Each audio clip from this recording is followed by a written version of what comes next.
इनको देख के नमस्ते करेगी कंपनी, क्योंकि कंपनी अच्छा ये बता रहा बोतल चाहिए, तुमको पता कैसे चलता है? वहाँ पे देखने को मिली है, मुझे सबसे पहले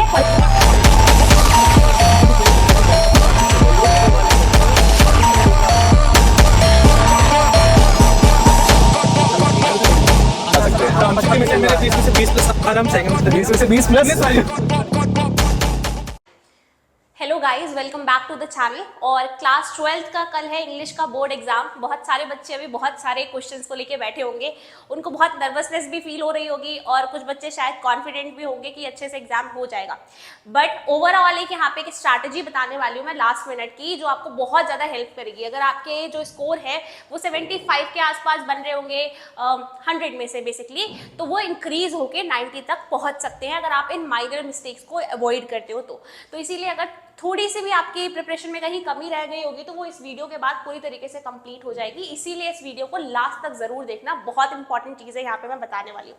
सबसे पहला जो क्वेश्चन रहता है बच्चों के मन में वो ये है कि भाई हमें स्टार्ट कहाँ से करना है, वेयर टू स्टार्ट, कहाँ से स्टार्ट करें, टाइम मैनेजमेंट कैसा होना चाहिए। इंग्लिश का पेपर इतना लेंदी आता है कि समझ में ही नहीं आ रहा होता है कि कौन सा सेक्शन पहले स्टार्ट करना चाहिए जिससे किसी ना किसी तरीके से टाइमली कंप्लीट हो जाए हमारा एग्जाम।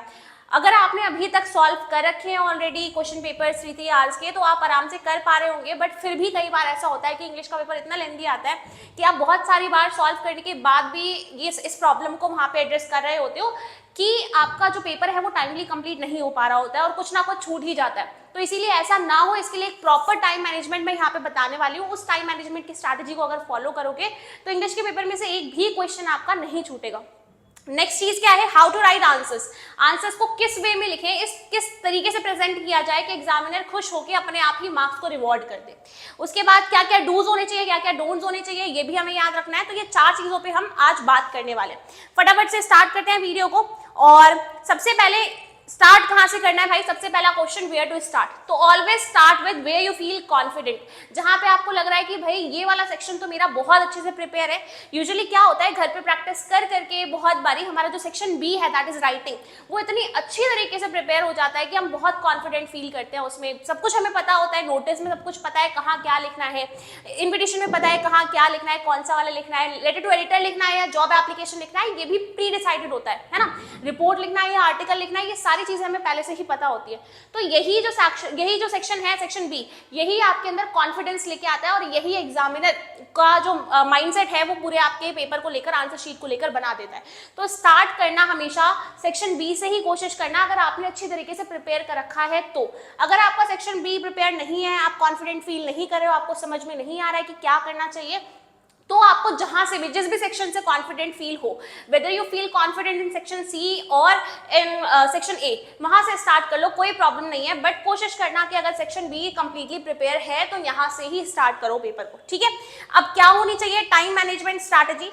फर्स्ट 15 मिनट्स आपको क्वेश्चन पेपर देने के बाद मिलते हैं और क्वेश्चन पेपर देने के बाद ये जो फर्स्ट 15 मिनट्स है ये बहुत इंपॉर्टेंट रोल प्ले करेंगे। यहाँ पे ही आपको टाइम बचाना शुरू कर देना है। तो ये फर्स्ट 15 मिनट्स आपके जाने चाहिए स्किमिंग में। स्किमिंग और रीडिंग में डिफरेंस होता है। रीड नहीं करना है आपको क्वेश्चन पेपर को पूरा, आपको स्किम करना है, फटाफट से देखना है सेंट्रल आइडिया क्या है फर्स्ट वाले पैसेज का, देन सेकंड पैसेज का सेंट्रल आइडिया क्या है, कहाँ रिवॉल्व हो रही हैं चीजें, उसके बाद कहाँ से लिटरेचर में क्वेश्चंस आए हुए हैं, एंड राइटिंग सेक्शन बेसिकली कि कहाँ से जो चीजें हैं वो इसमें पूछी जाएंगी। अब 15 मिनट्स को भी 2 पार्ट्स में डिवाइड करके रखना है। फर्स्ट 10 मिनट्स जो होंगे वो स्किमिंग में जाएंगे, लास्ट जो 5 मिनट्स बचेंगे वो किस में जाएंगे। जैसे आप मान लो सेक्शन बी से स्टार्ट कर रहे हो तो सेक्शन बी में आपको फटाफट से देख लेना है कि अच्छा ये सारे टॉपिक्स पे आया हुआ है और मैं यहाँ पे ऐसे ऐसे करके स्टार्ट करने वाला हूँ, नोटिस में पहले शुरू करने वाला हूँ और नोटिस लिखूंगा तो मैं इस तरीके से इस वाले टॉपिक पे लिखूंगा कि इस पे लिखूंगा, ये प्रॉपरली डिसाइड कर लेना है, ठीक है।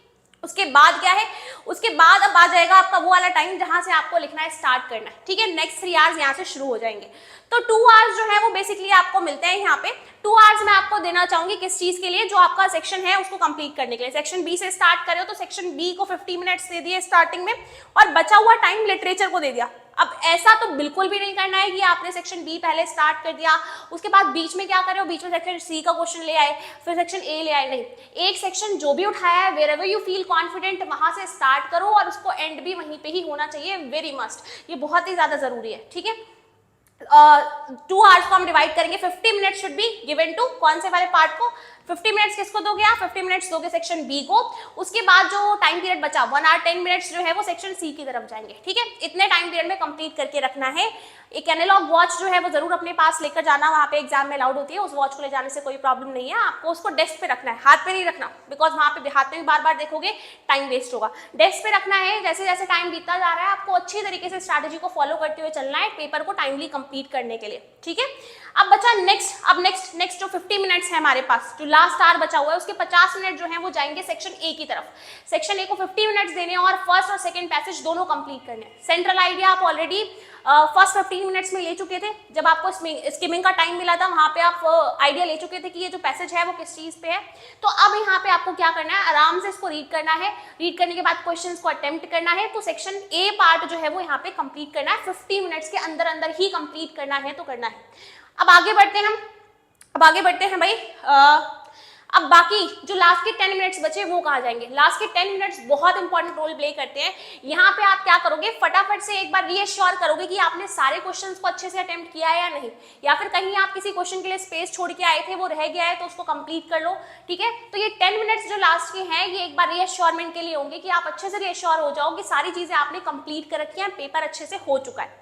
अब इस तरीके से ये जो पेपर है आपका वो कंप्लीटली टाइमली कंप्लीट हो जाएगा, और इसीलिए इसी स्ट्रैटेजी को जरूर फॉलो करना, रिजल्ट्स आपको अपने आप देखने को मिल जाएंगे। अब आगे बढ़ते हैं, आंसर्स किस तरीके से लिखे जाएं जो मार्क्स अच्छे मिले। 80 आउट ऑफ 80 स्कोर करने का टारगेट है, तो किस तरीके से आंसर्स को रिप्रेजेंट किया जाए।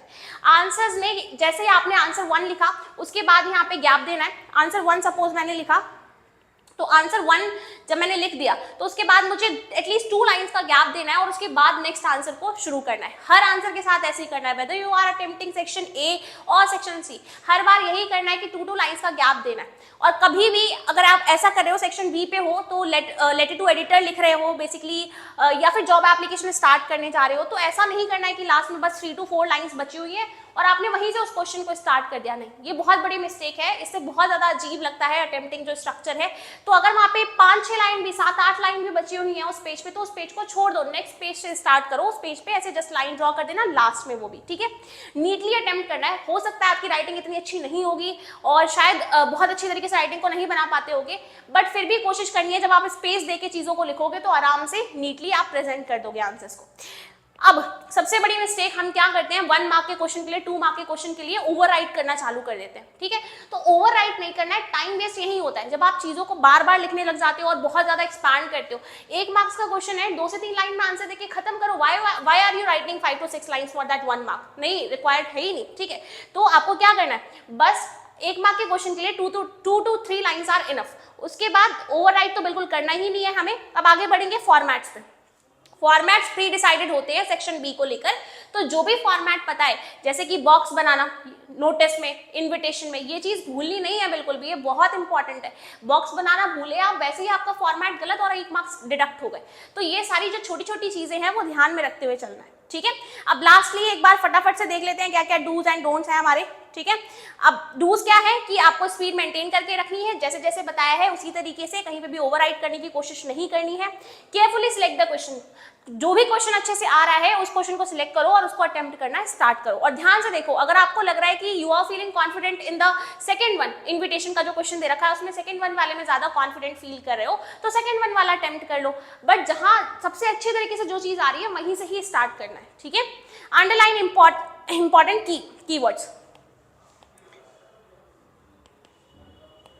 Yes, underline important keywords. जितने भी इंपॉर्टेंट कीवर्ड्स हैं, चाहे वो सेक्शन सी अटेम्प्ट करते वक्त हो, चाहे वो सेक्शन ए, सेक्शन बी, कहीं पे भी अटेम्प्ट कर रहे हो, हर जगह पे इंपॉर्टेंट कीवर्ड्स को अंडरलाइन करके आना है, क्योंकि एग्जामिनर के पास इतना टाइम नहीं होता है कि वो वर्ड टू वर्ड चीजों को रीड करे। He or she just will going to skim the keywords of your answer sheet, ठीक है। तो वो कीवर्ड्स ही देखेंगे मेनली आपके, और थोड़ा बहुत ग्रामेटिकल चीजें चेक करेंगे, उसके बाद आपको मार्क्स रिवॉर्ड करके आगे बढ़ जाएंगे। उनको भी और भी आंसर शीट्स चेक करनी होती है, तो उनके पास इतना टाइम पीरियड नहीं है। आगे बढ़ते हैं, डोंट्स क्या क्या है। भाई एडवांस वोकैबुलरी को यूज करने के चक्कर में टाइम और स्पेलिंग्स ये सब कुछ भी वेस्ट मत करना। जो नॉर्मली कीवर्ड्स आपको एनसीईआरटी में मिले थे, ठीक है, उन्हीं कीवर्ड्स को यहाँ पे मेंशन करते हुए चलना है। बहुत ज्यादा हाइप्ड वोकैब को यूज करने की जरूरत नहीं है, इससे कोई भी ज्यादा आपको बेनिफिट होने नहीं वाला है। और अवॉइड सिली मिस्टेक्स, जो छोटी छोटी मिस्टेक होती है, बॉक्स बनाना भूल गए, नोटिस में टाइटल लिखना भूल गए, ऑर्गेनाइजेशन नेम लिखना भूल गए, ये सारी मिस्टेक्स तो करनी ही नहीं है, अवॉइड करते हुए चलना है। इसीलिए लास्ट के 10 मिनट आपको दिए गए हैं ताकि आप वहां पे चीजों को ध्यान से देख लो। कटिंग्स को जितना हो सके अवॉइड करना। मान लो आपसे कोई गलती हो भी गई है तो जस्ट सिंगल लाइन में कट करो। एग्जामिनर को समझ में आ रहा है कि आपसे ये गलती हुई है, आपने जैसे एक सिंगल लाइन में कट कर दिया, तो उसमें ऐसा नहीं करना है भाई कि बार बार आप उसको इस तरीके से इस वे में कट कर रहे हो, ठीक है, ये बहुत ज्यादा अननीटली प्रेजेंट करेगा आपके आंसर्स को।